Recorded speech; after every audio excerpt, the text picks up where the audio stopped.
Howdy, my name is Justin Romack, and I'm an assistant director with disability resources here at Texas A&M University. And I'm really stoked to be giving this talk because social media is incredibly important to me. The work that you do for our campus, for our students, for our community, it's important because it draws people in to the value and the opportunity and the excitement that comes along with being an Aggie, with going to Texas A&M University, right?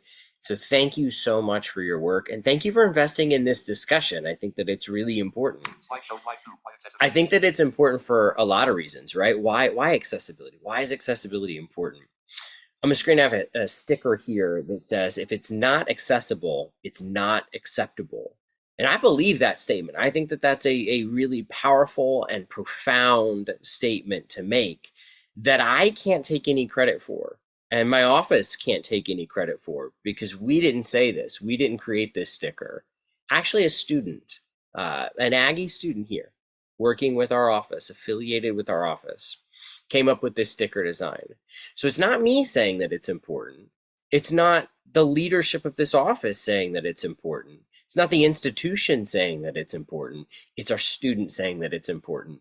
And every time we create content, we think about programs and events, we put something in the pathway of students. This can be a very powerful reminder that guides the work that we do, because if it's not accessible, students are saying that it's not acceptable. And that's a challenge for us to meet. I get words from folks all the time that say, accessibility, that sounds like a lot of extra work. You're asking me to do more.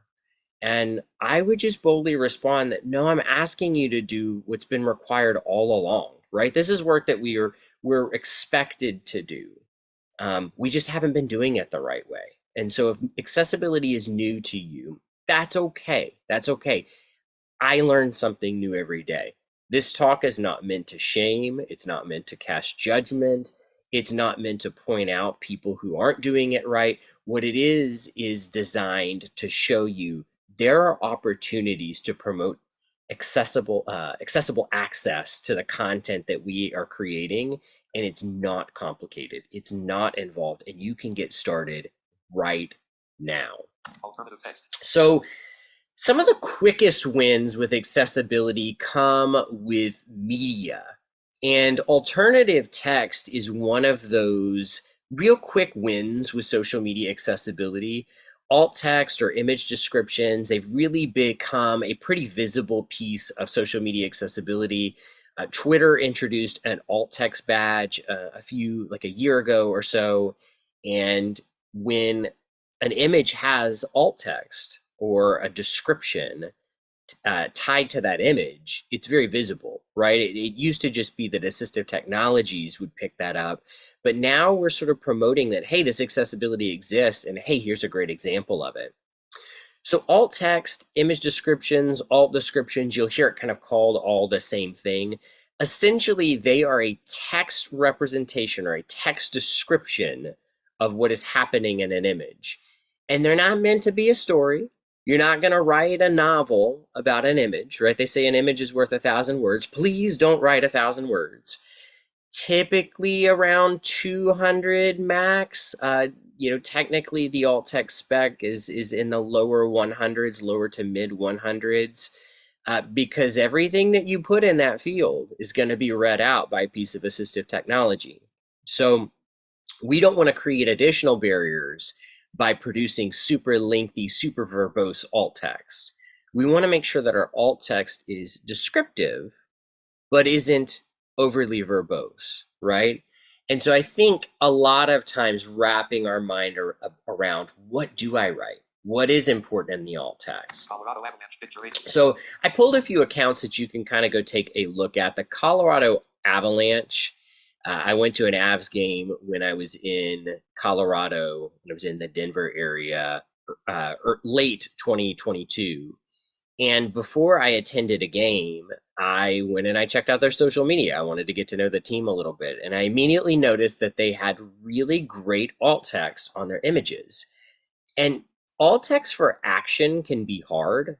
alt text for sports, right? Physical things, things that are in motion, that can be really difficult. But I thought the ads did a really good job. And I'll tell you what it did is it set up an expectation that inclusivity and access was important to them from the get-go. And so I actually had a great experience from start to finish because it was clear that it was clear and evident that access was important. You can look at the Colorado Avalanche. You know, when they show examples of their players doing things, action for alt text is done well. So what I would recommend is if you've got an image that is depicting motion, movement, action, think about what is the action that's happening, right? When you look at that image, what does your mind's eye say is happening before, during, and after that still? Condense that into a sentence, right? If you were to explain that over the telephone, how would you explain that to somebody? Kamala Harris also has accessible content on her Twitter account. I didn't find the same to be true with Instagram, so that's an important distinction. If you're going to do it on one platform, you really should do it everywhere. We should be doing accessibility everywhere. Hers is a great example. You know, you've got a picture here, heartwarming, right? It's invoking an emotion. Why do we use that image, right? What's happening? Who's the focus of the image? Is there anything notable about that person? When I think about alt text, I think about at a very high level, what are we trying to communicate? And then let's start to drill into some of those really particular and notable aspects of an image. If there's text on the image, let's make sure that that text is hit early in the description and then kind of provide some of those descriptors. I use this picture here, or this piece of content here, because this is from a friend, Ashy, who is a designer in Arkansas at the University of Arkansas Little Rock. And I love this image because there's a lot going on, and Ashy's description is just so great. So the description reads, a photo of a student sitting in the University of Arkansas Little Rock library, sitting next to some large windows. Outside, a scene of the desert planet Jakku can be seen through the windows, and spaceships are shooting at one another. Right? That's what's happening in this graphic. And I think that's so important because every time I come across this or I talk about this tweet, I get so excited about what's happening in that image. And I think it's really important because we use visual content to communicate. And if people are blocked or unable to receive that message, then our communication falls flat with a piece of our audience. And that's not okay. We shouldn't be content with that. Best practices. So best practices. I've already kind of talked about a few of these for alt text, but be brief, but informative, right? We really want to try to aim for that 150 to maybe 250 max characters. I know that a lot of platforms are opening it up to more.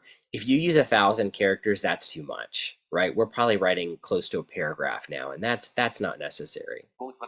Front load with key points, right? So what is the most important part, right? Because that's the first thing that my assistive technology is going to read, is that most important part, right? So if there's text, that's clearly the focus of the image, is the text information. And I would actually argue that we don't do a lot of text heavy images in general.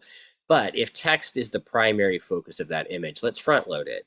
And then we start to kind of drill down from there. Is there an action? Is there an ambiance? Is there something particular about the individual depicted in the image, right? Don't be redundant. And redundancy sort of works in two directions. So a lot of people want to put a picture of, an image of, a photo of. I know that my last example actually said a photo of, but I want you to think about assistive technology and how it's reading the images. So when I come across an image in a tweet, the assistive technology is going to say graphic, and then it's going to read the image description, okay?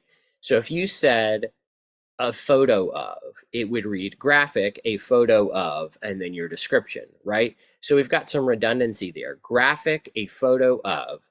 That took about a second.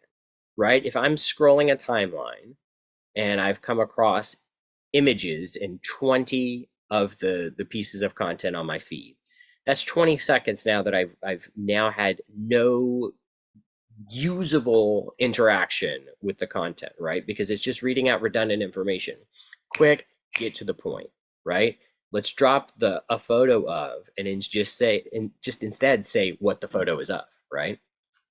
And then redundancy two also works with, we a lot of times use the alt field incorrectly. We'll use the alt like a caption, right? So how would we caption that image that anyone would see? And that's not the intent of the caption. To make matters worse, a lot of people will just put the same content in both spaces, right? So let's not do that, because then the screen reader reads both of those. You may not visually see both, but now an assistive technology user is getting both. How would you describe it over the phone, right? I like to think about this. If you had 15 seconds to describe an image to somebody who can't see it over the phone, what are you going to say? And then don't use automated image descriptions. Facebook does it. iOS now bakes in automated image descriptions. They're helpful at very basic content, but they typically don't get at all the big details of the image, and the intent is certainly lost by that automated process. So always edit those.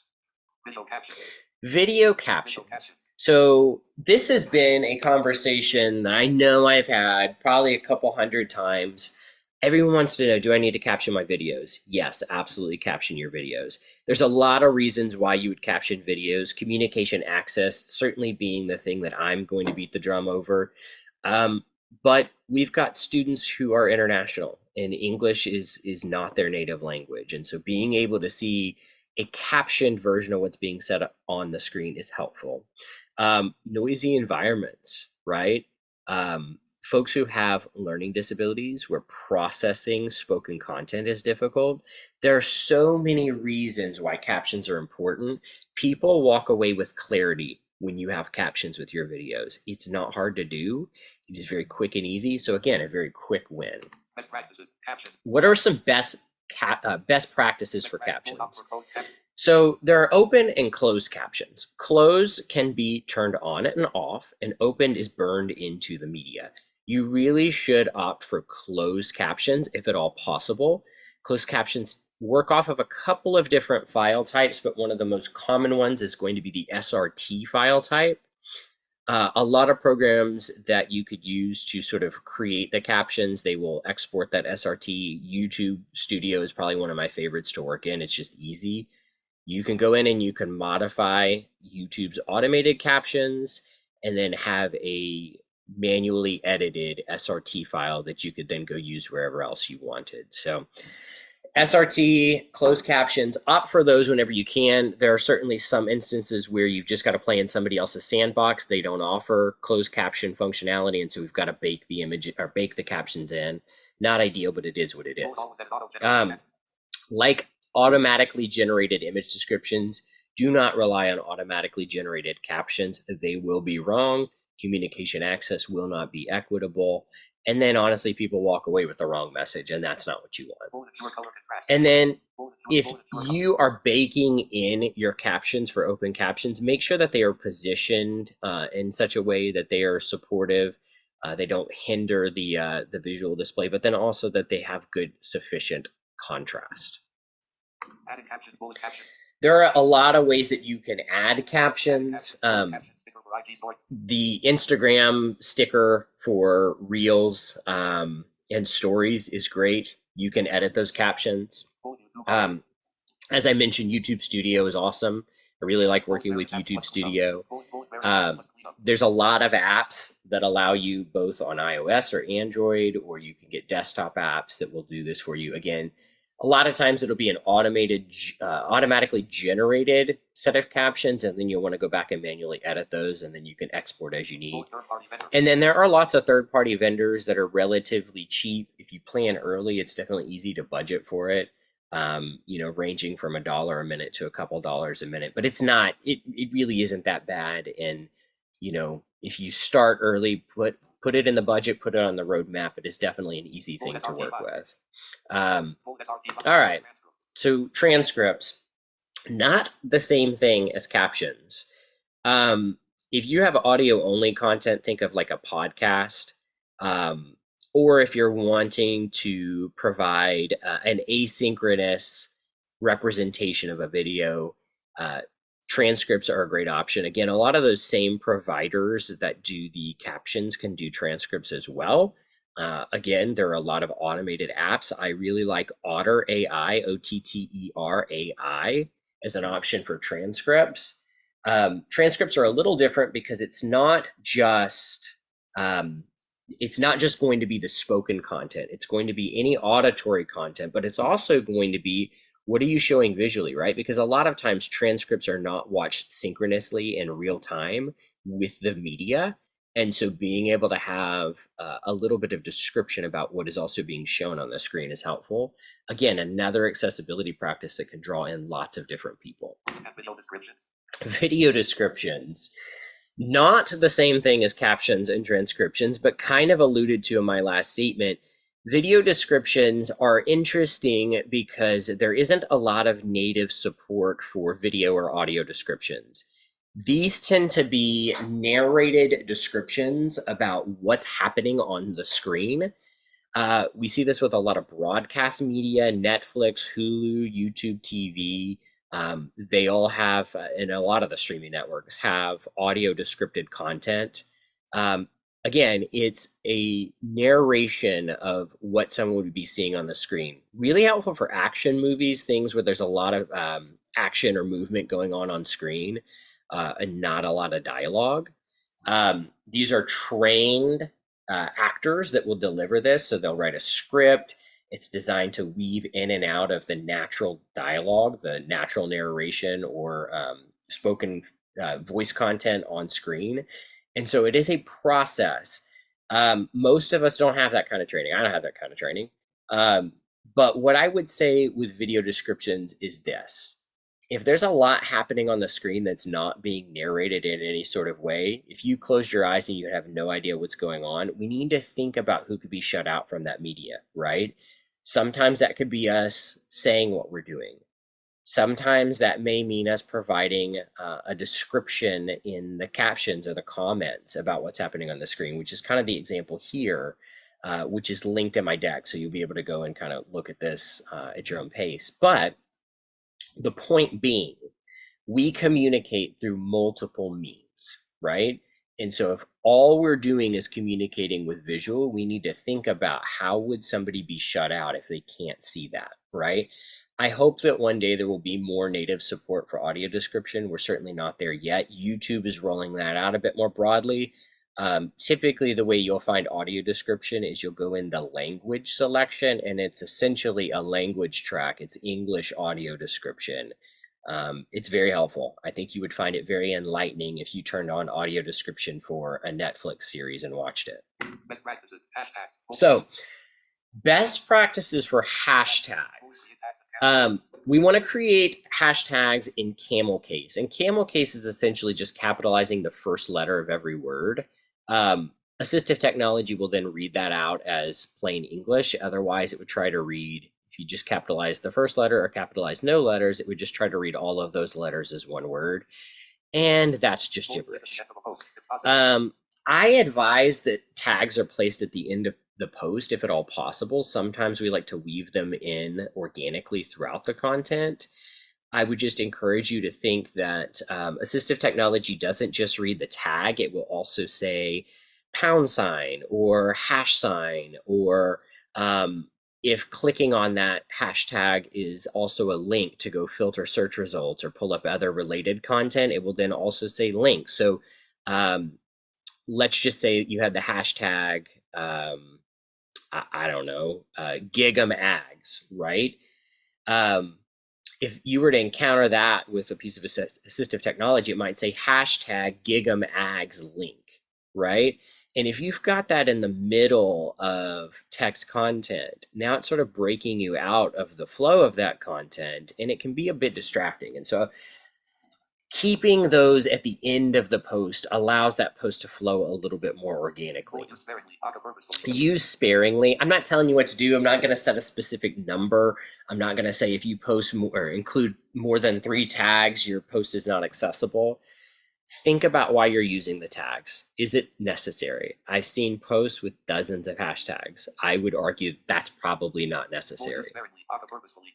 Best practices. Plain language. So plain language is an area that we're seeing a lot of conversation about.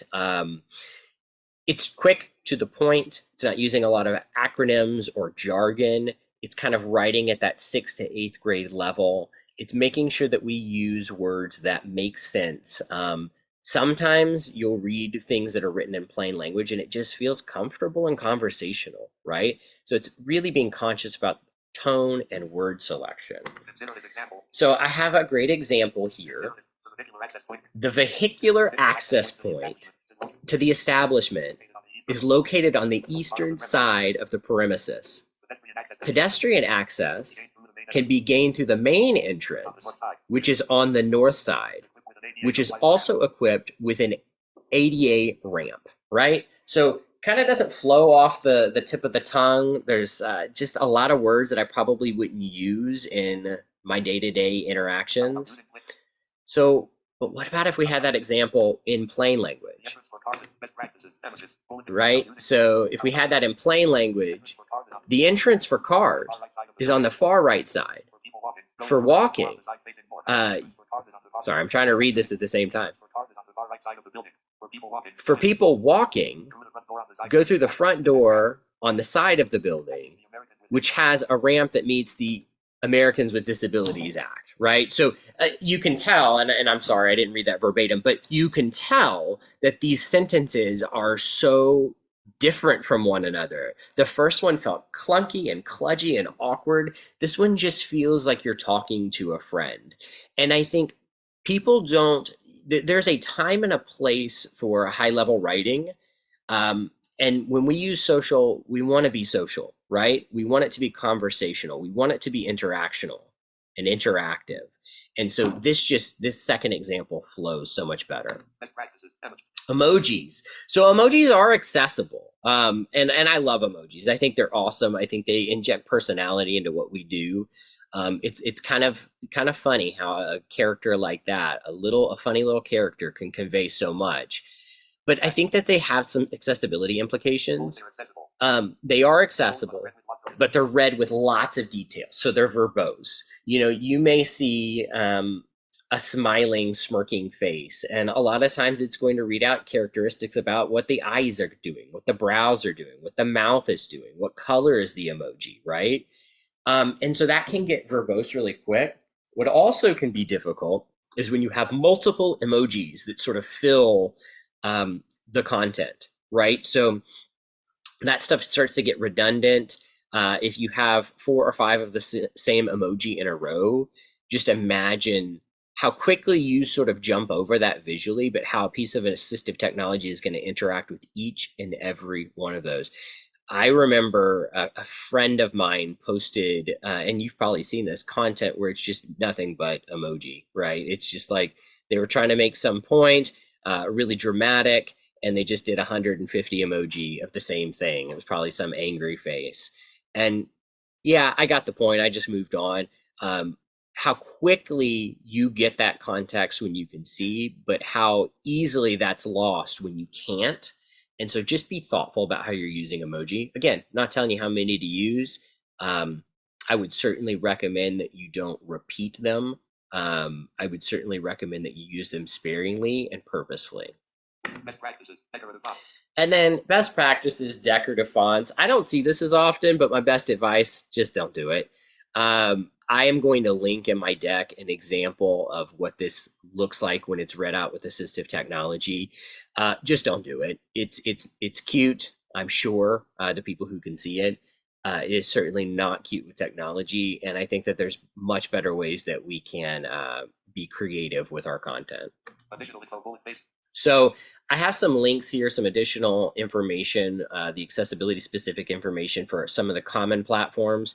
I don't talk a lot about specific platforms because they're gonna change, right? these three right here, these four, um, they're going to change, right? They're not going to be the same things next year. And so I would just urge you when you're thinking about accessibility, think platform agnostic, though there are really great resources for the specific platforms that you may be using. And if there's an accessibility team, usually a good sign that you can find some best practices or resources. What do we do with this? So, what do we do with all of this, right? What do we do? What do we put into practice? We got to put it into practice, right? We got to start somewhere. And that may be looking at your next week's worth of content and saying, oh, I'm using images in these, and I know I don't have descriptions. How would I describe that?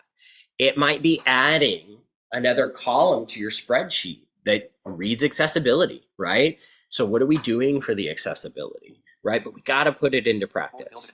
Build it into your roadmap. So, again, going back to that spreadsheet example, it has to be part of our process.